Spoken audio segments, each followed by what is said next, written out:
Berjumpa lagi dalam permenungan kita edisi Sabtu 1 Mei 2021 dalam pekan keempat Paskah. Bacaan-bacaan liturgi hari ini, bacaan yang pertama dari Kisah Para Rasul bab 13 ayat 44 sampai 52 dan bacaan Injil dari Injil Yohanes bab 14 ayat 7 sampai 14. Ada dua hal penting yang disampaikan kepada kita melalui kedua bacaan liturgi hari ini. Yang pertama dari bacaan Injil. Bacaan Injil berbicara tentang kesatuan antara Yesus dan Bapaknya. Kesatuan itu begitu hebatnya.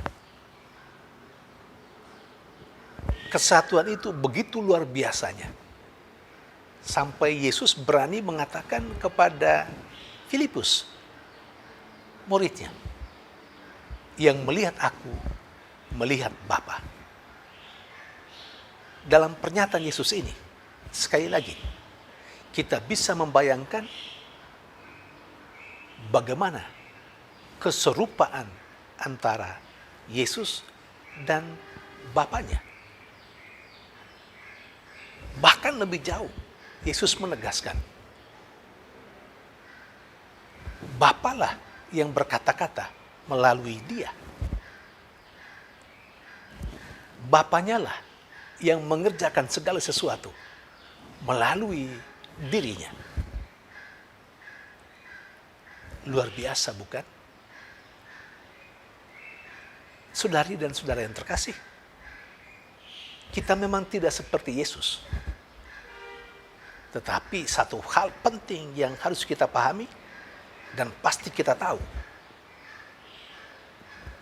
kita manusia diciptakan secitra dengan Allah.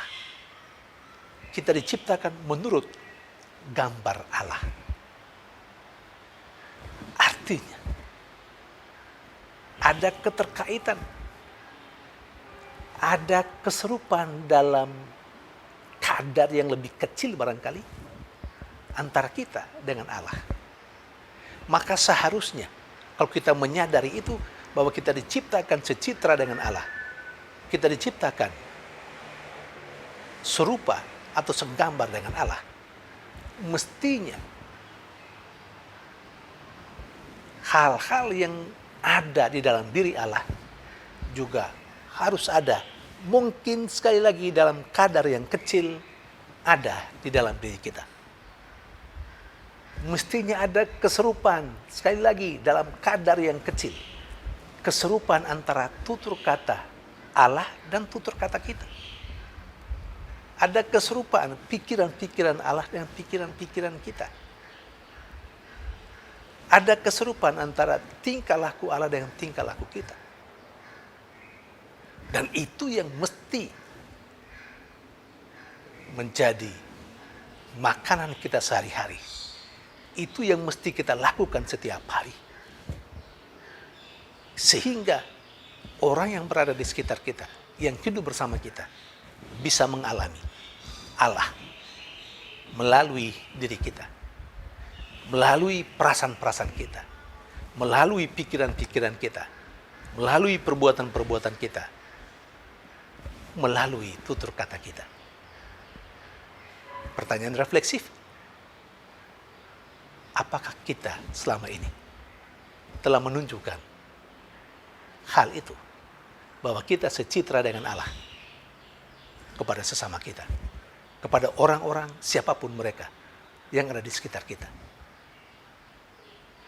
Yang kedua, dari bacaan yang pertama, Paulus dan Barnabas akhirnya mengarahkan pewartaan Injil mereka kepada bangsa-bangsa lain. Saudara-saudara, kita tahu bukan, Paulus dikenal sebagai rasul bangsa-bangsa lain. Alasannya mengapa? Bacaan pertama memberikan alasannya. Ternyata Paulus dan Barnabas akhirnya mewartakan Injil untuk bangsa-bangsa lain bukan bangsa Yahudi, karena memang orang-orang Yahudi menolak pewartaan mereka. Bahkan rupanya penolakan orang-orang Yahudi atas pewartaan Paulus dan Barnabas itu hanya sekedar sebuah sarana. Karena memang sebelumnya Allah sudah menentukan Paulus menjadi rasul, menjadi terang bagi bangsa-bangsa lain. Saudari dan saudara terkasih, hal yang senada itu juga mengingatkan kita pada apa yang diperintahkan oleh Yesus kepada para rasulnya ketika dia mengutus mereka. Yesus berpesan, saya berharap bahwa kita mengingat apa yang dikatakan Yesus ini kepada para rasulnya yang dia utus. Masuklah ke rumah-rumah dan tinggallah di sana. Tetapi ketika ada yang menolak kamu, keluarlah dari kota-kota itu. Kebaskanlah debu dan pergilah. Itu keputusan pastoral. Yesus mau mengajarkan bahwa ketika di suatu tempat pewartaan Injil tidak mau diterima, ditolak, sudah kebaskan debu dan berangkat, pergi keluar. Lebih bagus berkarya di tempat-tempat di mana orang masih mau menerima karya pewartaan kita daripada terus-menerus kita berhadapan dengan sebuah tembok besar yang akhirnya membuat kita tidak mampu atas cara apapun menyampaikan karya pewartaan kita tentang Yesus Kristus Tuhan kita. Saudari dan saudara terkasih, dalam kehidupan sehari-hari kita mungkin mengalami hal itu. Apa saja, termasuk karya pewartaan.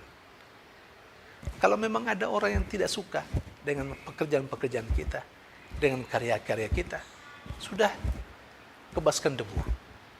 Kita berpindah ke tempat lain. Yang mungkin mau dengan hati yang rela menerima pekerjaan-pekerjaan kita, menerima karya pewartaan kita. Kita diajak untuk selalu mobile. Apalagi kalau memang suasananya tidak memungkinkan kita untuk melaksanakan karya pewartaan. Saya kira ini menjadi keputusan pastoral yang baik. Ini menjadi sikap yang harus kita miliki kalau kita memang mau mewartakan Injil.